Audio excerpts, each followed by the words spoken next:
मामा के घर से भी अपने पति को लेकर भाग गई, वो अलग रहना ही नहीं है। इसलिए उसके मन में डर था, इसलिए मेरे को घर में बुला के पूछी, तो शादी के बाद हम लोग को वृद्धाश्रम तो नहीं भेजेगी?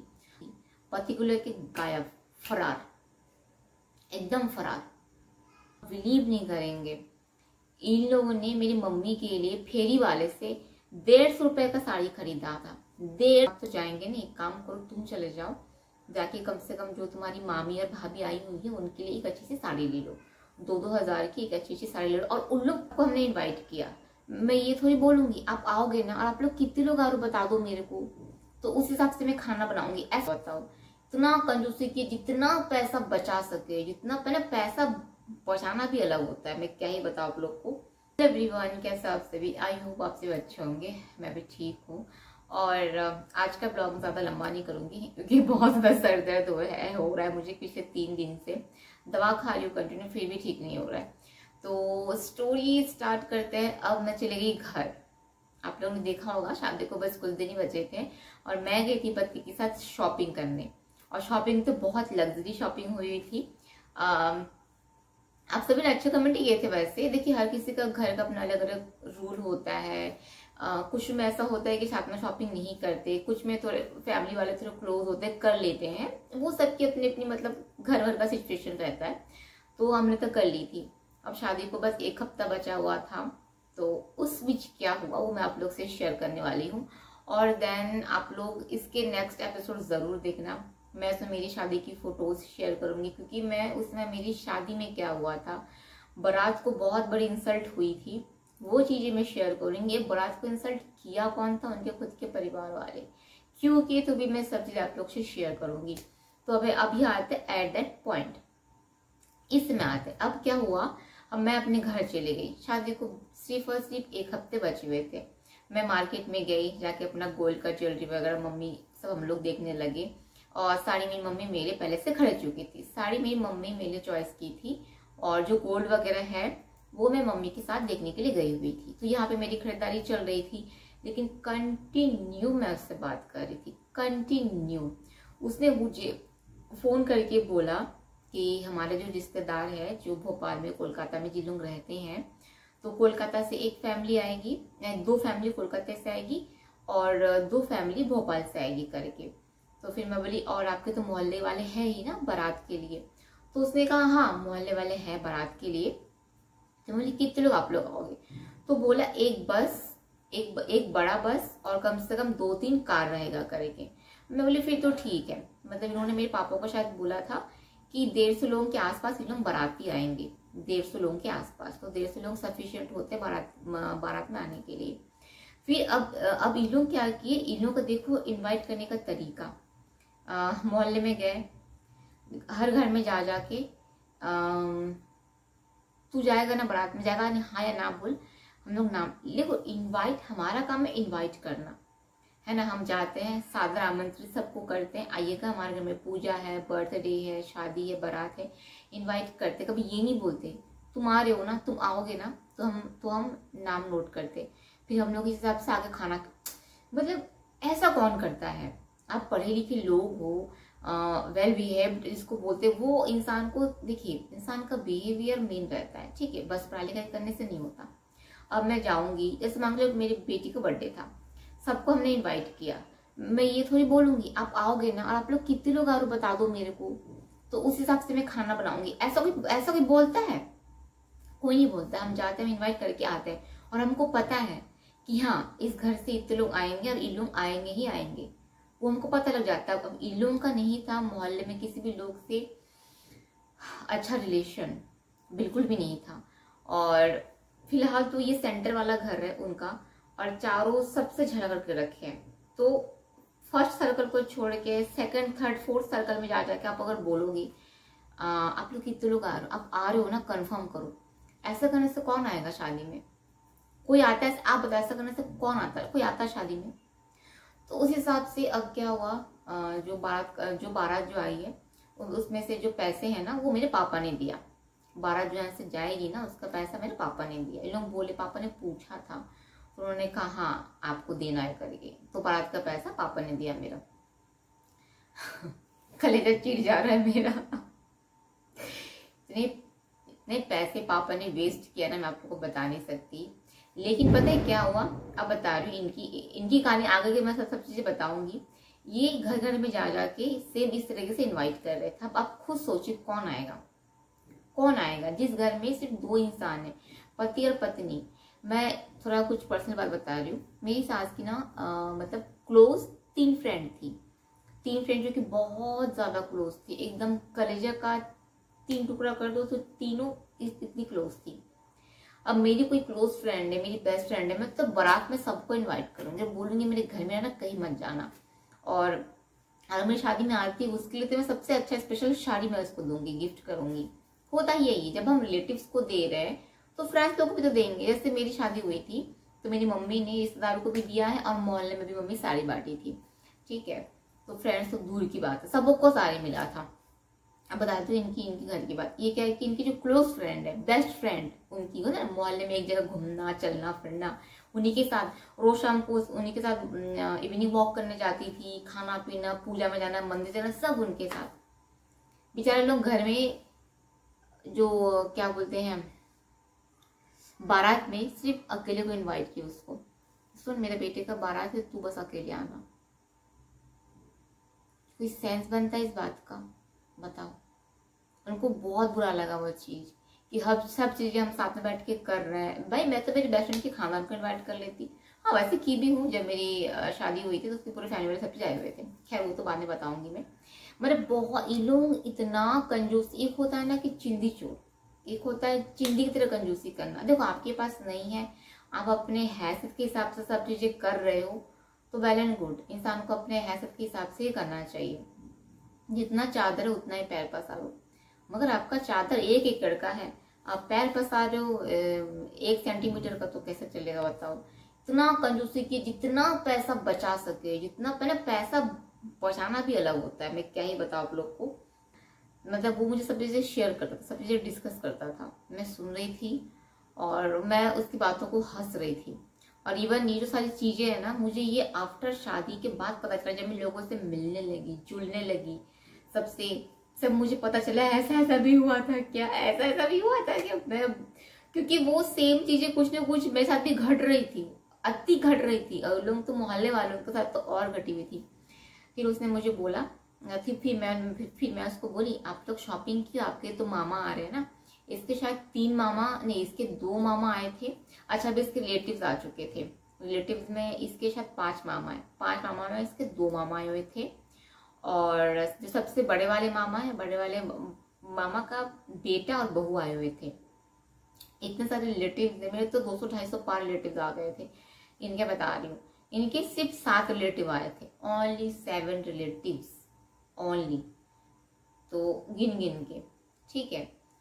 2 मामा, 1 मामी और एक भैया, 1 भाभी, और मामा मामी का 1 बच्चा, और एक मामा का और 1 बेटा आया हुआ था।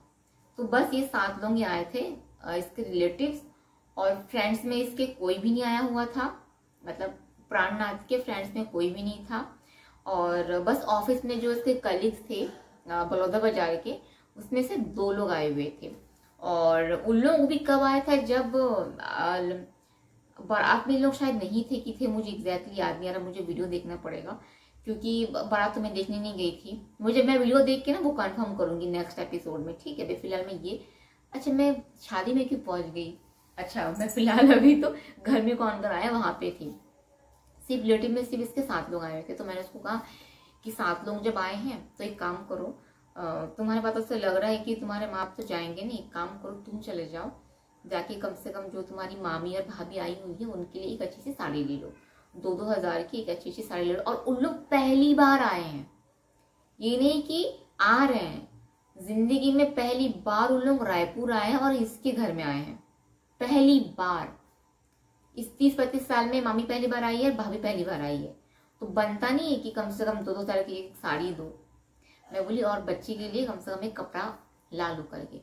मतलब उतना मेरे को समझ, अब ये भी कंजूस था, ये क्यों अपना पैसा खर्च करेगा, बोले उतना मेरे को समझ भी नहीं आता। मेरे पापा बुलाए, मेरे पापा जानेंगे, मैं बोली गलत चीज होता है, कम से कम बिहेवियर तो सीख लो, तुम्हारे खुद के मामा मामी है और मामा मामी को देने से कम नहीं होते, मामा मामी को तो भगवान का रूप माना जाता है।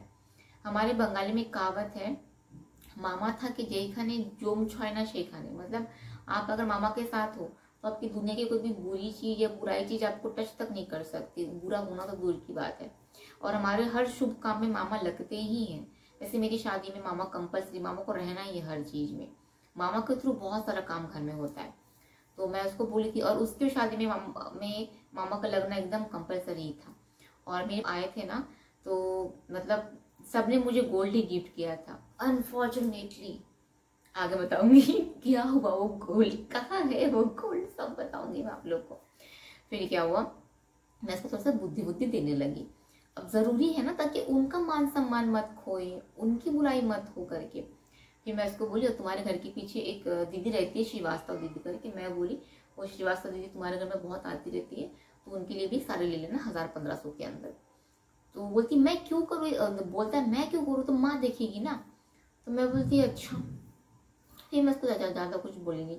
अभी क्या बोलूँ बताओ, मैं बोली लगता शादी के बाद सबको थोड़ा सा सिखाना पड़ेगा कि अतिथियों का सम्मान कैसे करते, कैसे करना चाहिए, क्योंकि मेरे को कुछ दिख नहीं रहा था उस टाइप से। अब मैं समझ चुकी थी शायद तो चीजें करनी है, मैं शादी के बाद प्यार से दुलार से सब चीजें मैं संभाल लूंगी।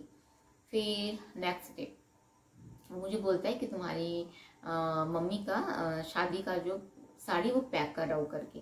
तो बोली मम्मी के लिए साड़ी लिए हो, तो बोलता है हाँ। मैं बोली हम लोग भी लिए हैं तुम्हारी मम्मी के लिए साड़ी, मतलब मेरी सासू माँ के लिए साड़ी। तो बोलता है अच्छा तुम लोग पैक कर लोगे। बोली नहीं हम लोग कर ही रहे थे पैक, अभी भी बचा हुआ है हम लोग सब। मैं बोली हमारे तो रिलेटिव्स लोग आ चुके हैं, हम लोग सब लोग मिलकर सब काम, उसको तो बोलते हैं, हम सब पैक कर रहे हैं।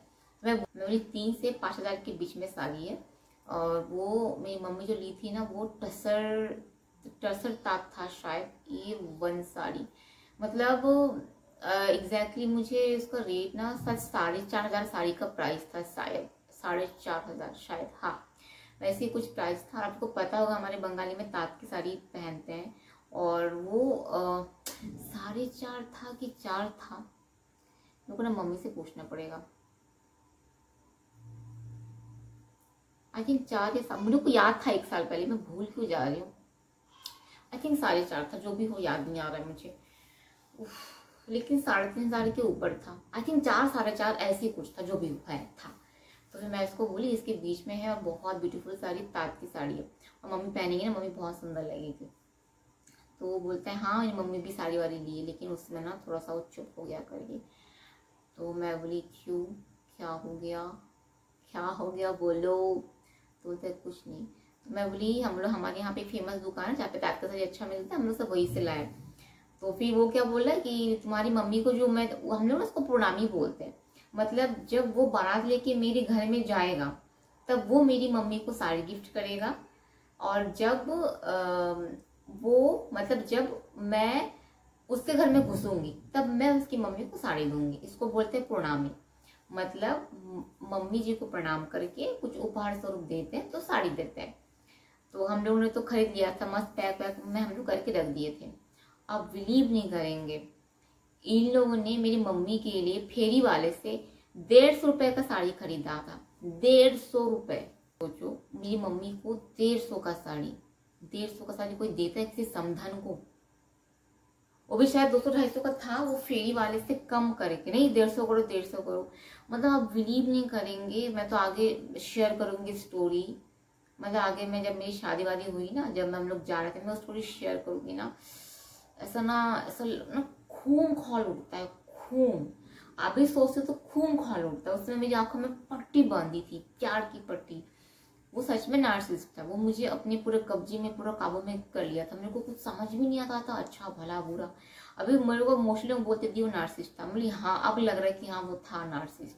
अब आप लोगों को बता रही हूँ, मतलब उसके जैसे मेरे घर से उसके पापा के लिए गया कपड़ा, उसकी मम्मी के लिए गया, उसके लिए गया, उसकी अगर बहन होती तो बहन के लिए भी जाता है ना। तो ये पूरे परिवार के लिए हमारे घर से गया उसके लिए। और एक साड़ी साथ में कौन तो आया था, आई थिंक एक साड़ी और किसको तो दिए थे, मुझे याद नहीं आ रहा है। तो हमारे यहाँ से पूरा पैक करके गया था, और उसके घर से सिर्फ एक साड़ी आया कि मेरी मम्मी के लिए, मेरे भाई के लिए, मेरी बहन के लिए, मेरे पापा के लिए लोगों ने कुछ नहीं दिया। और मेरी मम्मी के लिए जो साड़ी आया वो सिर्फ और सिर्फ 150 रुपए का था, क्योंकि मम्मी साड़ी खरीदती है, हम लोग साड़ी देखते हैं, हमको पता नहीं है कि फेरी वाले से आया। और मुझे पता है कब पता चला, कि मेरे को इनके खुद की बेटे से पता चला कि ये आते हैं साइकिल लेके। एक अंकल आए हुए थे, सामने बहुत सारा वो दुपट्टा टंगा हुआ था और पीछे साड़ी टंगा हुआ था, तो मम्मी वो साड़ी रख ली, बार्गेनिंग करके 150 मिली। और सेम चीज मेरे को आफ्टर मैरिज मेरे को पता चला, वो खुद मेरे को बोलती है कि यहाँ पे एक है मानस, एक आदमी आता है साइकिल में साड़ी और नाइटी वाइटी लाता है, वो बेचता है, उसके पास मैं शादी के समय कुछ कुछ साड़ी रखी थी। कि माँ कभी भी ससुराल में नहीं रही, मैं बता रही हूँ। सास की आज शादी हुई, कल बहू भात हुआ, परसों मतलब शादी के 2 दिन के अंदर, शादी के 2 दिन के अंदर वो औरत अपना ससुराल छोड़ के यहाँ आ गई। आज लगभग अगर ये अगर 36 साल का है और इसकी माँ के शादी होने के 2 साल बाद ये पैदा हुआ है, मतलब 36 से 38 मतलब 38 साल से सास और ससुर छत्तीसगढ़ में रह रहे हैं। और छत्तीसगढ़ में रह रहे वो कभी भी अपने सास ससुर के साथ नहीं रहे, कभी भी सेवा जतन प्यार दुलार माया ममता एक हर चीज जो होता है वो उन्होंने कभी नहीं किया। वो जो आज से 37 साल पुरानी बात है, उस समय के लोग अपने माँ बाप को नहीं छोड़ते थे, बट उन्होंने छोड़ा, स्टिल छोड़ा और यहाँ पे आके छत्तीसगढ़ में यहाँ पे आके बस गए हैं। यहाँ पे भी, यहाँ का भी किस्सा है। जो ससुर जी है ना, उनको उनके मामा बचपन में लेके आए हुए थे, लिखाए पढ़ाई लिखाई, स्कूल में पढ़ाई लिखाई, कॉलेज में पढ़ाई लिखाई, जॉब करवाए। और जब इसकी माँ शादी करके यहाँ पे आई ना, तो उसके जो पापा थे, मतलब जो ससुर थे, ससुर तो बचपन से अपने मामा के पास रह के बड़े होके पड़े हैं, तो ससुर का घर तो मामा बड़ी हुआ ना, मामा घर ससुर का घर हुआ। और ससुर जब शादी किया है तो अपनी बीवी को कहाँ लाएगा, अपने मामा के घर में लेके जाएगा। वो सास अपने मामा ससुर के घर में मुश्किल से 2 दिन थी, पति को लेके गायब, फरार, एकदम फरार। मतलब सोचने वाली बात है ये, बहुत लंबी कहानी है, इसका पता नहीं कितना पार्ट बन जाएगा भगवान जाने, बस एक एक डिटेल में शेयर करूंगी। और शेयर इसलिए कर रही हूँ मैं, ताकि आप लोग सबक के लिए, आप लोग सीखें, सबक के लिए सावधान रहे। और जैसे ये मेरे पीछे पड़ा हुआ है ना, मेरे वीडियो को रिपोर्ट मार रहा है ना, कंटिन्यू रिपोर्ट मार रहा है, मेरे पीछे कुत्ते की तरह पड़ा हुआ है। मैं एक एक चिट्टा पिट्ठा खोलूंगी, कुछ भी नहीं रखूंगी, हर एक चीज तेरे बारे में, तेरी माँ के बारे में, तेरे पापा के बारे में, तेरी पूरी फैमिली के बारे में। मजाक बना के रखा है, तू मेरा मजाक बना के रखा है। हाँ, एक तो खुद 2 पैसा देता नहीं है बच्ची को पालने के लिए, मैं इतने मेहनत से अर्न कर रही हूँ, इतने मेहनत से मैं हर चीज कर रही हूँ, कितना पैसा देंगे। अभी यहाँ पे 12:30 बजने को जा रहा है, ये वीडियो मैं बनाऊंगी, इसको एडिट करूंगी, पार्सल निकला है वो मैं पैक करूंगी। इतना मुश्किल नहीं बिजनेस करना, ऑनलाइन बिजनेस बहुत टफ रहता है, क्योंकि हर वक्त किसी ना किसी टाइम में मैसेज आता है, वीडियो कॉल आता है, साड़ी दिखाओ, कुर्ता दिखाओ, ये देखना, दिन भर इसमें बिजी रहती हूँ और तुम मुझे वो भी नहीं करने देता है। मैं तुम लोग को ऐसे नहीं छोड़ूंगी, तुम लोगों ने बहुत गलत किया मेरे साथ, सब चीज बताऊंगी। देखो तो इसकी माँ कितनी ज्यादा सेल्फिश थी, अपने खुद के ससुर में भी नहीं रही, और पति जो अपनी मामा के घर में बचपन से लेकर रह रहा था, जिस मामा ने पढ़ाया लिखा, जॉब करवाया, स्कूल कॉलेज पढ़वाया, उस मामा के घर से भी अपने पति को लेकर भाग गई। वो अलग रहना ही नहीं है, इसलिए उसके मन में डर था। इसलिए मेरे को घर में बुला के पूछी, तो शादी के बाद हम लोग को वृद्धाश्रम तो नहीं भेजेगी, तो शादी के बाद हम लोग को घर से तो नहीं भगा देगी, कि उन्होंने 2 बार अपने पति को लेकर भागी है, एक बार खुद के ससुराल से, एक बार मामा ससुर के घर से। इसी का परिणाम आप लोग को बारात में देखने को मिलेगा। बारात में जो हंगामा हुआ था, जो इंसल्ट हुआ था, वहां पे अगर मैं होती ना, एक गिलास में पानी लेके नाक दबा के ऐसे अपने आप ऐसे मर जाती है ना, चुल्लू में पानी में डूब मरना, तो चुल्लू में पानी में अपने नाक को ऐसे बंद करके ऐसा हो जाती मैं। सरेआम उस जगह पे मेरे पूरे पखांजू के लोग थे, उनके खुद के रायपुर के लोग थे, एक साइड बाराती है रायपुर के लोग, एक साइड पखांजूर के लोग हैं। उस बीच में जो इन लोग का इंसल्ट हुआ, सब चीजें मैं शेयर करूंगी। मजाक बना के रखियो तुम लोग मेरा, ना खुद 2 पैसा देता है ना मुझे अर्न करने देता है। मैं क्या फेस की मैं जानती हूँ, 8 महीने का पेट में बच्चा लेके रास्ते में दौड़ रही हूँ मैं टेम्पो के पीछे। थाने में मैं कम से कम 7-8 घंटा बैठ रही थी, भूखी प्यासी, पेट में बच्चा लिए। हाँ, कब डिलीवरी हो जाए, कब पानी फट जाए, कब ब्लीडिंग हो जाए, कोई ठिकाना नहीं। सिर्फ और सिर्फ तुझे ढूंढ रही थी मैं, सिर्फ तुझे, कि तू कहीं तो मुझे दिखेगा। और तूने मुझे प्रेगनेंसी में छोड़ के भाग गया। तू बस सोचा भी नहीं बीवी का बच्चा होगा, हमारा बच्चा होगा, तो कैसे हर चीज मैनेज करेगी। और जो लेडी भी प्रेग्नेंट है आप खुद फील करो, और जो प्रेग्नेंट थी, जो माँ बन चुकी है, आप खुद फील करो। आप 8-9 महीने के पेट में बच्चा लेके आप दौड़ोगे टेम्पो के पीछे, अब बिना खाए पिए थाने में पड़े रहोगे, थाने में पति को ढूंढने के लिए। मैंने किया हर चीज, तुम्हारा सारा चिट्टा फिट्टा मैं खोल के रख दूंगी, सारा कुछ नहीं छोड़ूंगी मैं। एक बार नहीं 1000 बार बोली हूँ, खुद आगे बढ़, खुद खुश रह जा, और मुझे भी खुश रहने दे अपनी जिंदगी में। लेकिन नहीं, तू छोड़ दिया मेरे को, 3 साल हो गया, लेकिन तेरे को हजम नहीं हो रहा है कि मैं क्यों आगे बढ़ रही हूँ, क्यों खुश हूँ, क्यों बच्चों को अच्छे से पाल रही हूँ, क्यों तेरे को अंजलि खुश नहीं कर रही है क्या? अंजलि तेरे को खाना बना के नहीं खिला रही है क्या? हाँ, जो तू मेरी वीडियो देखते रहता है। आप लोग देखना आगे की वीडियो में मैं मेरी शादी की वीडियो शेयर करूंगी, और शादी का फोटोज भी शेयर करूंगी। नेक्स्ट एपिसोड मेरी शादी की होगी, एंड बारात की एंट्री होगी, फिर बहुत सारी चीजें इसमें होती है, आप लोग से मैं सारा चीजें शेयर करूंगी। चलिए मैं आप लोग से फिर मिलती हूँ नेक्स्ट एपिसोड में। आप लोग बने रहना। आफ्टर मैरिज आप लोग को हर एक दिन ना बहुत मजा आएगा, गुस्सा भी आएगा, हंसी भी आएगा, क्योंकि इतनी कॉमेडी भरी पड़ी थी ना मेरी जिंदगी में। ऐसा लगा कि हो क्या रहा है मेरे को, मैं चला मैं कोई कॉमेडी वर्ल्ड में आ गई हूँ, लेकिन ये इंसान अच्छा नहीं है। बहुत सारी चीजें पता है बताने के लिए, बहुत सारी चीजें बनाऊंगी मैं इसको पूरा 1000 5 साल का है ना, 5000 एपिसोड बनाऊंगी मैं, देख लेना।